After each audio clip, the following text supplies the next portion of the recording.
Hello everyone, my name is Relax and Panic and this is another reaction to Overlord. It is season 2, episode 5.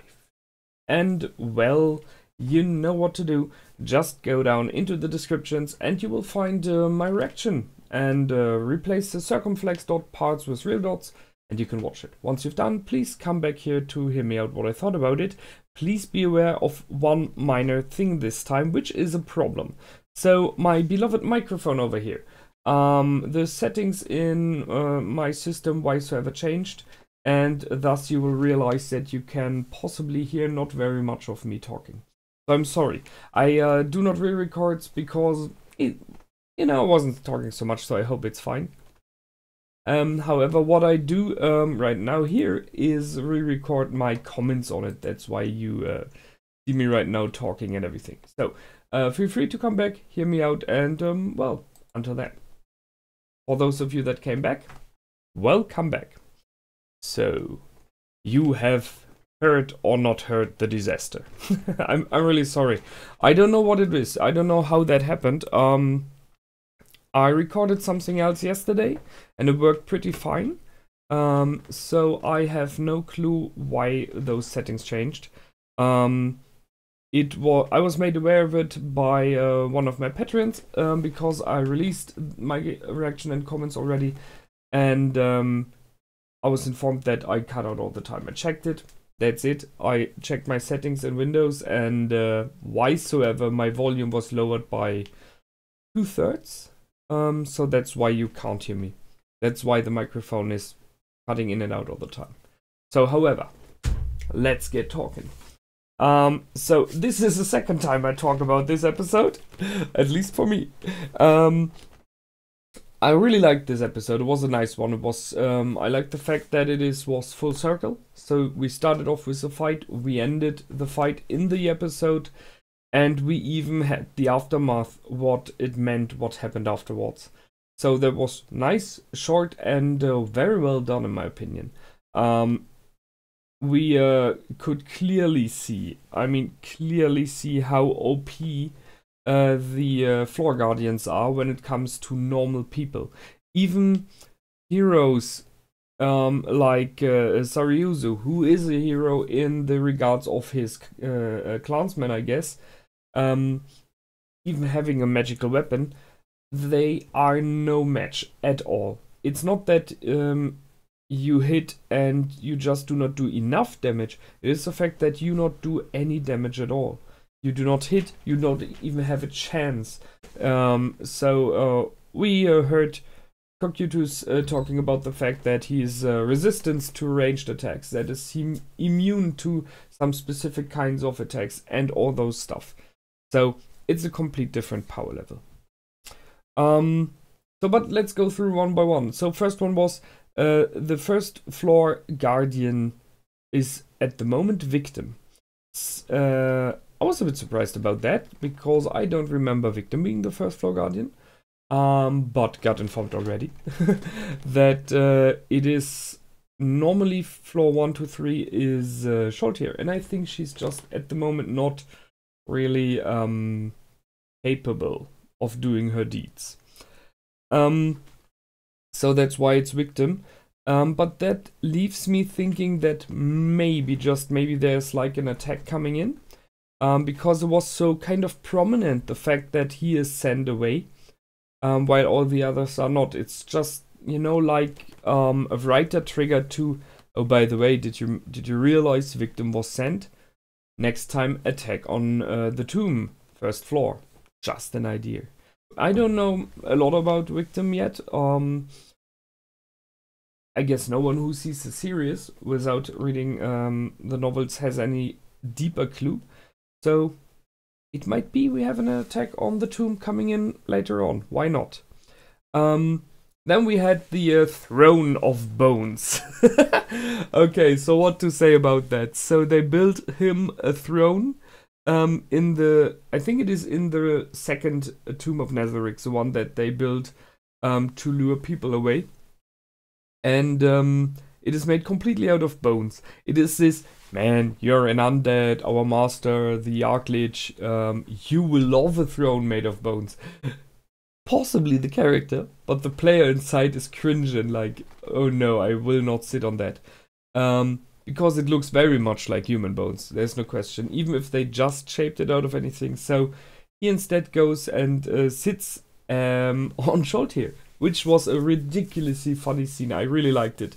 So the fact he wanted to sit on her, because normally if you tell someone to, I don't know, like, you know, let me sit on you, or it's kind of a degrading act, you know? It's this, you handle this person as though it is a chair, as though it is something which is not alive. Normally, this would be what he wanted to be. It would be the thing that was needed for her. But she's creepy.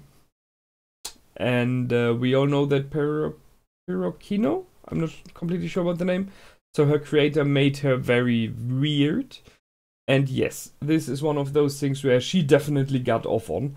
And sensing by her reaction, I'm pretty sure Albedo wouldn't have minded being the chair either. She was clearly upset. So that was a little comedic moment. I liked it.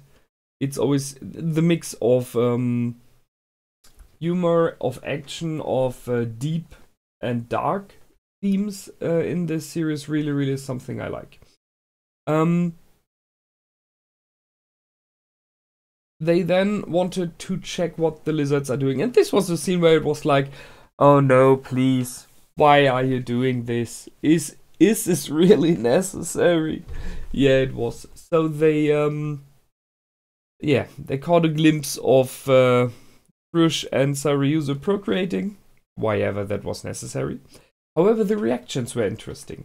I have to admit that. So Lord Ainz, was blushing, one could say. Was at least, oh god, I didn't want to see that. Most of the others, of the Floor Guardians, were like, how dare they? Let's kill them for this. They can't do this. It is the thing that I guess they felt like they're not taken seriously. I mean, their race is at the edge of distinction. They're about to face one big fight against one of the Floor Guardians, and then they are just having fun, you know, instead of preparing or suffering or anything. So I can see why the other Floor Guardians reacted like that. Except for at least two voices, which I'm pretty sure were Albedo and Scholtier, who were more like, oh yeah, I would like that too, with Lord Ainz especially. So, not so much of a surprise. Then we went to the fight, so which was a major thing of this episode. In the end of last episode, in the discussion, I already talked about the fact that, as far as I understood, the chieftains chose to go alone without their troops, which makes complete sense. You don't want to waste the people in a fight which you very, very likely cannot win. Especially, thus, it is a fight that is stated as, if the one side wins, you're free. If the other side wins, you're not really slaves, but you you have to serve us. So I can see that the young warriors in the fight wanted to join in completely. It's, you know, it's about their freedom as well. It's about the fact that all of them get something taken from them, and they wanted to prove that they're worthy as well. So I can completely see that. The old warriors joined in, so they wanted to be part as well. In the end, what faced Cocytus is the chieftains and the old warriors. So, which doesn't necessarily mean the most veteran one. It's possibly the most experienced, no question, but doesn't have to be the toughest. However, it means those that joined in were those that a society, as harsh as it is, can afford best to lose when it comes to the warriors. Just by surviving off all. Because they are the young ones you need in case the race survives. to procreate, to defend in the future decades to come, while the old ones are close to the end of their lives howsoever. And it was, to me, pretty clear that they were aware of this as well. So they pushed the young ones back. I think it was the right choice. And they jumped in. I had the little hope that Cocytus would go for not lethal damage. Because in the last episode it felt very much that he really likes that he at least kind of slightly admires the bravery and the attitude of the lizard man, which we've seen in this episode as well. So I hoped he would go for like blunt damage, in the meaning of just knocking them out, freezing them to the ground, just making them incapable of fighting and showing his power this way. But then I can see that if he would have done that, it might have been he would have not been taken seriously as a threat. It would have been possible, it would have been perceived as a weakness. So, and he was there on the command of his one and only lord, of Lord Eins, to go into this fight and kill. So that's what he did. He put in the ice pillars from the ground, and he stated, everyone who crosses this line will die. I mean, that's a clear statement. And still, the chieftains walked in, and the old warriors. So I'm a bit sad about that, but on the other hand, this is not how to say a sugar-coated honeyland. Sadly. So with the first attack, he completely wiped out all the old warriors in one area effect. Which shows the difference between those warriors and the chieftains already. Because they were gone completely and the chieftains at least were able to fight on. So it's, you know, everything small away, no time for you. And then we had, which I can only call a slaughterhouse. It is an extremely one-sided fight. There is, at least perceived by me, never really a chance where they could kill, at least even injure Cocytus. He is completely overwhelming in power compared to them. He's not, he's showing it to them, but he's not mean in any way, which I really liked. They behave towards each other, both sides behave towards each other with a lot of, strange enough, gratitude and honesty and honor.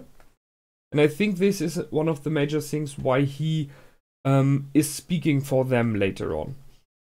So, however, what happens? The thing that he's more neither immune, he's at least resistant to ranged attacks. Gives him a huge benefit against anyone in the future.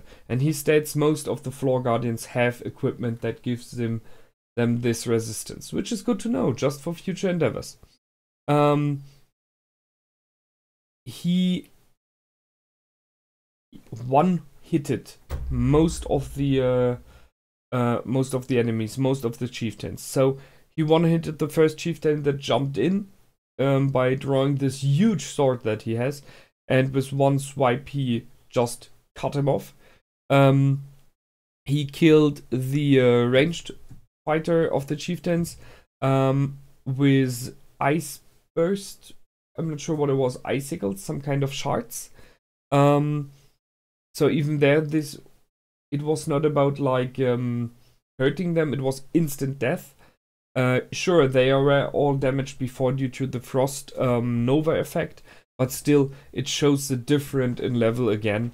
He's not a mage in any means, he is a real melee fighter, but still he has some abilities like this to do a bit of damage on afar, so you could guess his ranged magical attacks are possibly not as strong as those of others, and still he is one-shotting them all. And then we have, in the end, he cuts off the head of Zamburo, which was sadly, because he was a really cool melee fighter. I would have liked it if he would have like survived one hit and then been taken out. Something like that, you could see at least a little difference, but it was one shot again, head off, clean shot. And then the brothers were left alone. Although the older brother did some healing magic, which was nice and impressive, but still it did not help anyone here. And he gave them the time to talk, to say their goodbyes, kind of, you know, to stand as proud warriors before they went in and completely evaporated. Can only say that. I've seen that Sariuzu tried a trick with using blood on his weapon. I guess it kind of charges the weapon, maybe, something like that, I'm not sure. He was able to hit, to land a hit at least, but the fact that Cocytus simply stated, I'm immune to weapons of such minor category, even if magical, at least for a specific amount of time. So once again, a skill he's using, or an ability. Well, and that was it, you know? I mean, given to Sariuzu, he did land a hit, at least. But that was just, you know, it's like with bare fists punching a mountain. No chance at all. And then it ended. And I was a little bit, I wasn't disappointed about the fight. It was more neither what I thought it would be. I hope for a little bit more impact from the Lizard Man, at least a little bit. But I was very, very sure about that they wouldn't stand a chance. I was a little bit sad about the fact that everyone died. Because you know, if they're great characters, doesn't matter if good or bad, it's always sad to see them go. If you have a series where it's a really cool bad character, you don't want to really have him killed off. You know, it's okay if they're beaten. And they can come back later and we have more fun. So, that's what. However, we then went to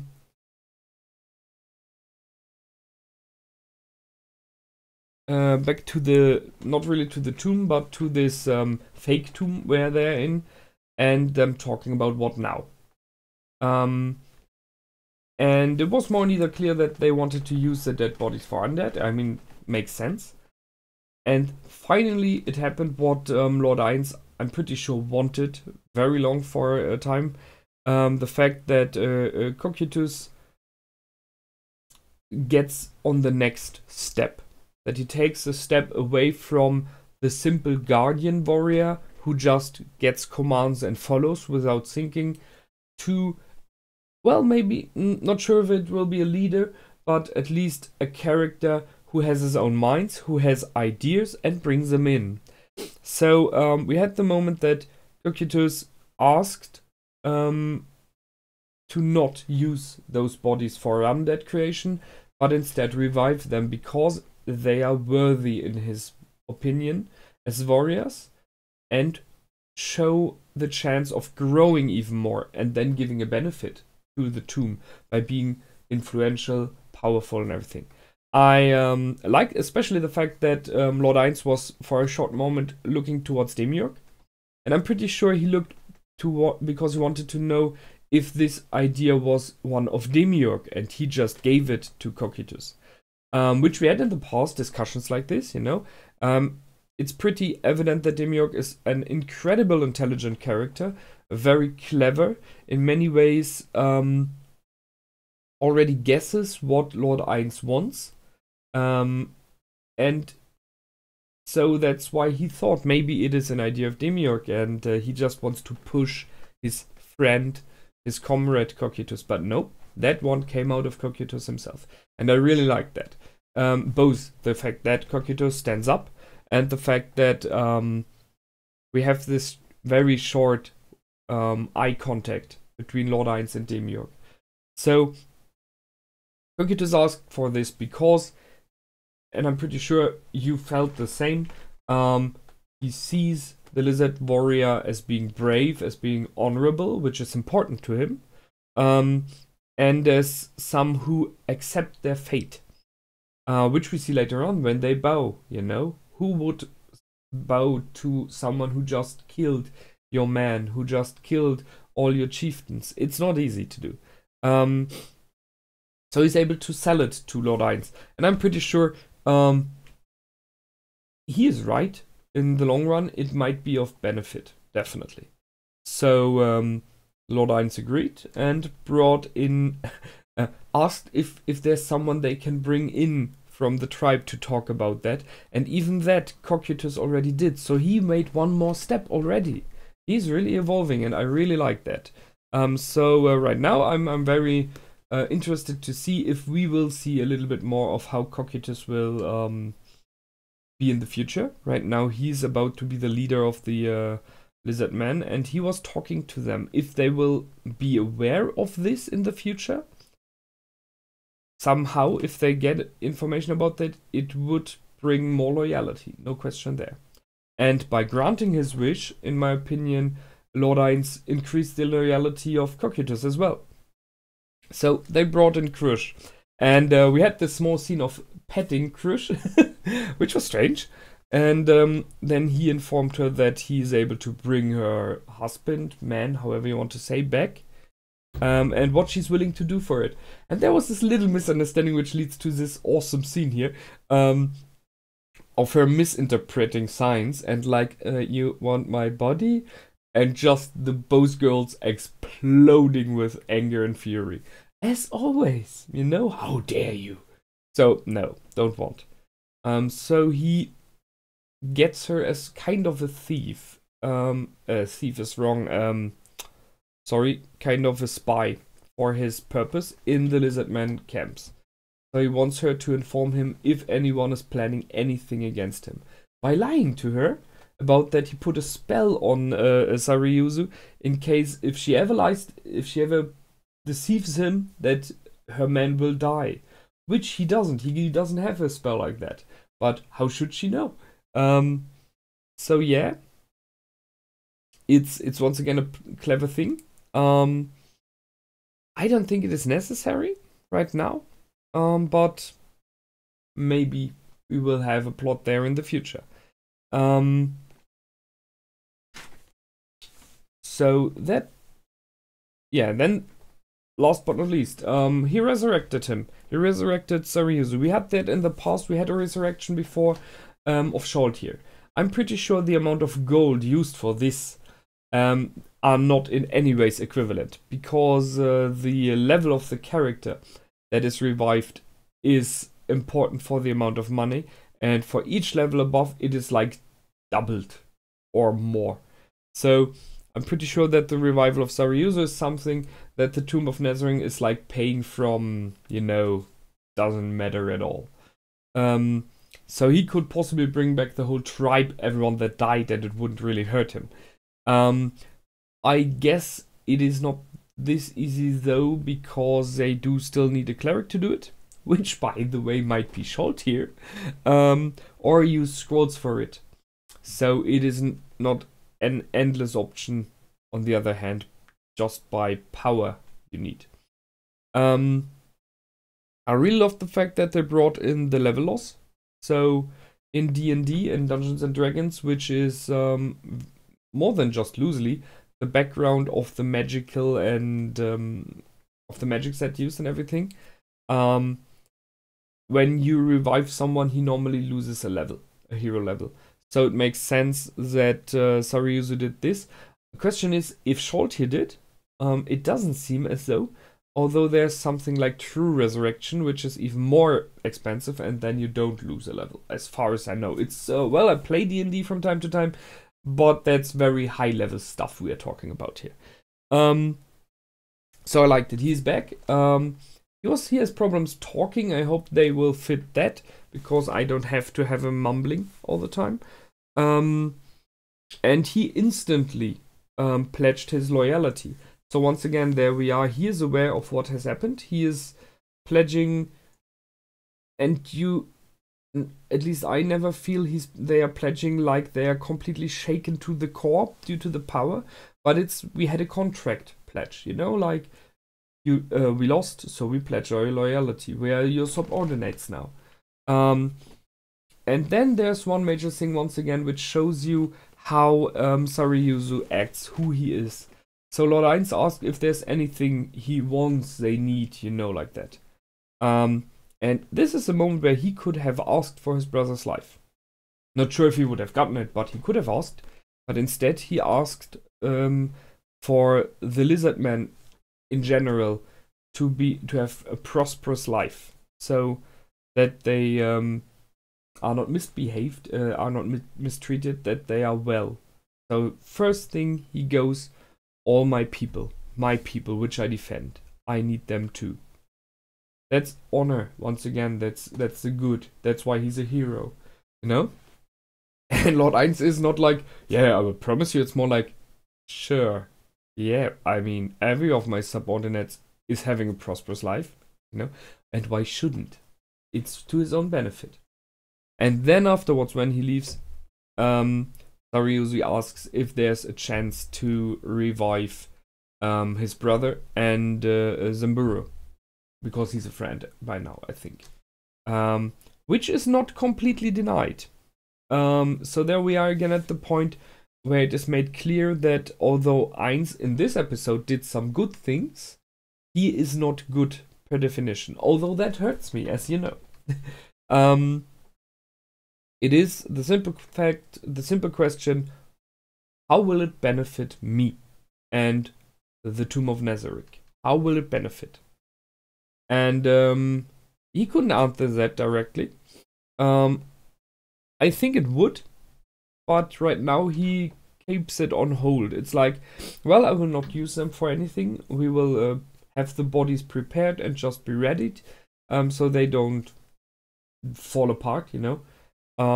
So he keeps it as an option for the future, which is another thing why Zariusu would very surely want to aid and to support Lord Eins, because he knows if Lord Eins wants to, he can revive your brother. He can revive Zamburu, your friend. If he wants to, if you have given him something for it, you know, you can, in the end, you can pay him, kind of. It's a deal thing. So I'm pretty sure this ends the storyline of the Lizard Man. I'm very sure. Because right now I don't see why they should go on. There's nothing very important anymore. Sure, they could show an episode of how Cocytus starts to govern them or stuff alike, but in the end, I'm pretty sure we will have a change of plot lines next time. Which brings me to which plot lines. Sebastian is still out there in his carriage riding around, together with someone who swallows whole people. That's one plot line I see as an option. Number two, we have the king still wanting to meet Lord Eins. He asked for it, so that one is possible as well, which would bring in the storyline of this dragon and the woman that was staying with him, because she had, as you remember, a ring which she gave to a youngster, which is a royal head warrior on the side of the king. So that's a second possible storyline. And third, well, I thought that we would maybe jump to the area where Demiurg was, but seeing that he's back now and they already have the parchments they need, I guess we will not have that one, but there still might be an attack in some kind to the tomb. Or we maybe just maybe hear about the theocracy again. However, my first two are Sebastian and the king, or maybe a small interlude of the heroic Momon the warrior, which would be nice as well. Right now, I guess king. It's my first choice. That's it for this time. Once again, I'm very sorry about the problems with the microphone. I hope it's okay for you. Because if you don't know, let me tell it to you again, I do not re-record. Because I try to do my best to get honest and real first-time reactions.